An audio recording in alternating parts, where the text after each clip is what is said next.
What's up, everybody? What's up? And welcome to another episode of The Breakfast Show with Marisha LaShay. It is so good to be before you guys another morning. Another morning. It is so good to be here before you guys.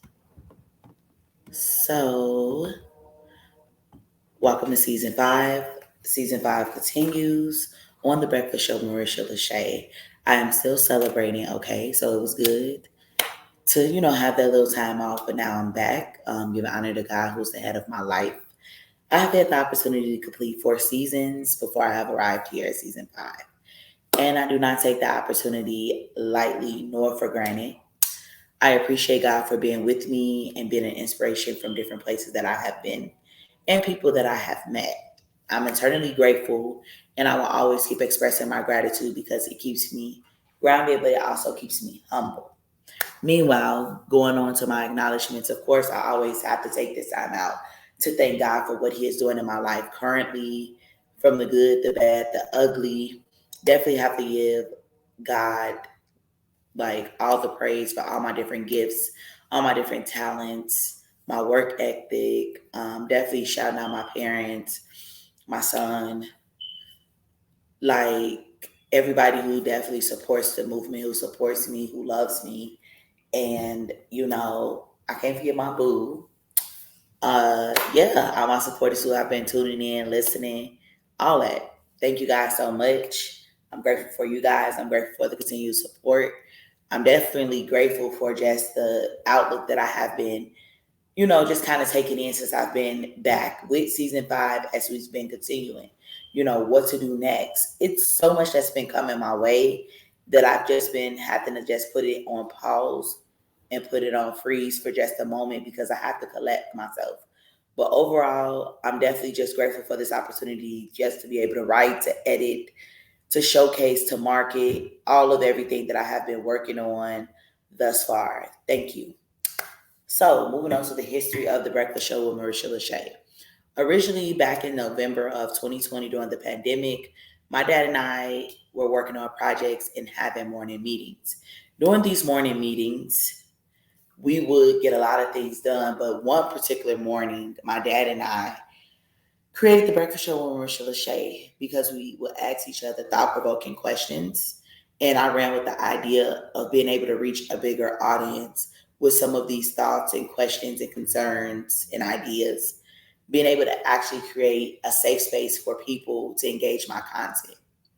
Then we decided that I would go live in the months that have 30 days, which would equal 30 episodes in a season.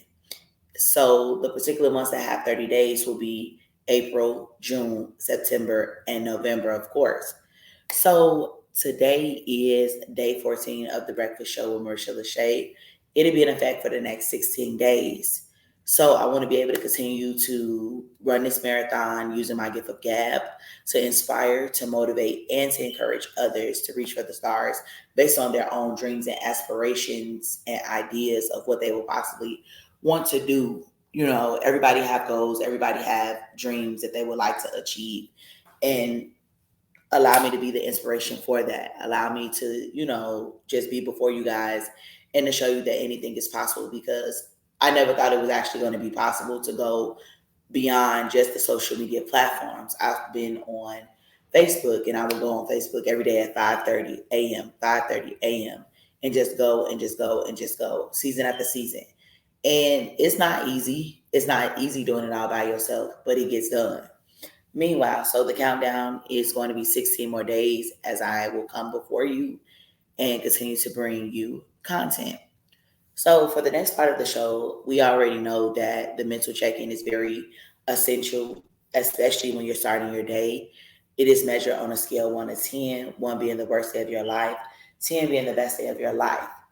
So, when you are measuring your mental feelings or whatever, can I be below a 1? Yes. Nobody's going to be able to tell you how you feel about you and what you're feeling mentally because this is how you're kicking off your morning. Nobody has control over how your morning is going to start but you. And with 10 being the best day of your life, can I be off the scale? Yes, you could be off the scale. either below the 1 or either above a 10. So with that being said, today I'm cool. If I had to put a number attached to it, it'd be a 7.8 for the most part. I'm not really off the meter, super energetic. I'm just kind of relaxed. I'm just kind of chill because I've been like pretty much editing and organizing and stuff this morning. So it's been a productive morning. Meanwhile, go ahead and drop your numbers in the comment section. If you're on YouTube, drop it in the section. If you're on Facebook, drop it in the section. And yes, thank you. So we're gonna move right into the question for today is don't ask God anything if you are willing to walk by faith and not by sight. And this is for who? You that have just tuned in to this video. You have just tuned in to this live. You who want to sit up here and make a difference. You who don't want to sit up here and live the same life. This is for you. So get in here and get what you need. So with that being said, don't ask God for anything if you are willing to walk by faith, not by sight. And this is for who? You, me, she, he, them, they. And this is the kickoff series, part 1. There will be 2 more parts to this particular series that you guys will be able to tap in and get and listen to the entire series. So, with that being said, let's go ahead and jump right on in. I have 5 key takeaways that you will be able to take from this particular question and to kind of put in your notebook if need be. If you take notes or if you just tuning in, you know you can always run the video back. So no worries. Let's go ahead and jump right on in. So the 5 key takeaways from this message. 1, trust in God. Walking by faith means trusting God and God's plan for your life, even when you can't see the whole picture. It requires believing that God knows what is best for you and will guide you in the right direction. And the story that kind of ties in with trusting in God, I definitely had to trust God when I relocated back to Chicago last year in September. A lot of people didn't know that I was actually back, right? And I kept a low profile because I understood that I had to get stuff done. Yeah, I had to make some disconnections in relationships with people, family members, and things like that. But that's okay because I never really understood what it meant to really be trusting God by myself. Not because somebody else led me up to this particular point, but to trust God to be able to guide me and to fix me and to mold me and to heal me and to give me the clarity and understanding that I needed for me to like know where I was going to go with my career, where I was going to go, with relocating back to another city, even though it's home. I have a whole son to think about as far as for getting him enrolled in school, as far as for doctors, as far as for getting everything acclimated to what it was. You could easily go back and pick up, but it's not that simple because, of course, you think about your different insurances and things like that, that you're going to have to switch over with your doctor, and you may not have had the same doctor before you relocated. But hey, first step, you need to be able to trust God. That's one of the key takeaways. You don't know what it's going to look like. This is not about what your bank account look like. This is not about how much money you have in your pocket, in your wallet, in your pocketbook, whatever. This is about you willing to sit up there. I don't know what it look like. I don't have the plan. This is you being able just to make motion and to make movement once you figure out, okay, you acknowledge that you're going to make this move, but God got to be with you. 2, let go of fear. 9 times out of 10, we subconsciously are fearing something, whether it's fear of starting a new relationship, whether it's fear in actually being able to start a new career change or either a new job because you were comfortable doing what you were doing before. So fear can come up in different shapes and forms and situations. Yeah, I was scared to start over dating. Yes, I was fearful in leaving my school that I was at for 5 years. Yes, I was fearful in actually being able to step up and parent correctly. It's fear. Fear exists. And you have to be able to remove fear. You have to overcome it. But you have to first acknowledge that you are fearful and identify what scares you about the process. What are you fearful of? Is it the process? Is it the process itself? How long is this process gonna take? When is this process gonna be over? Walking by faith also means letting go of fear and doubt. You got to remove the doubt, the self doubt, the doubt from your family members. Everybody is not going to want to be a cheerleader for you, and you have to get that through your mind in order to be able to level up. Instead of focusing on what might go wrong, have faith that everything will work out for the best. Oh, I remember last time I did this and this did not work, and this is not the last time. This is the new time. This is the new thing. You could do it a different way. If the first time that you did it, it didn't work out, then you need to go back to the drawing board and figure out how you can get this thing to go right. And you keep trying until you get it right. Everything don't happen overnight. It takes time. Da, da, da. 3, be patient. Walking by faith requires patience. Of course, everybody does not have patience. We all choose to have patience for what we want. Exactly, especially women. Now you know this man is out here trifling, but you still got the patience in keeping him around because you don't want to be by yourself. And fellas, I'm talking to you too because you'll still be keeping Miss Lady around as well. And you know she don't mean you know well. She ungrateful. She don't appreciate you. I mean that's a whole situation, but this is not the time nor the place to go into those kind of things. I have another segment on that. But your patience. Some of us might have patience for relationships, but we don't even have patience for our own kids as we sit down doing schoolwork with them. We don't have patience for this generation in general to be able to get in the line of work to teach them.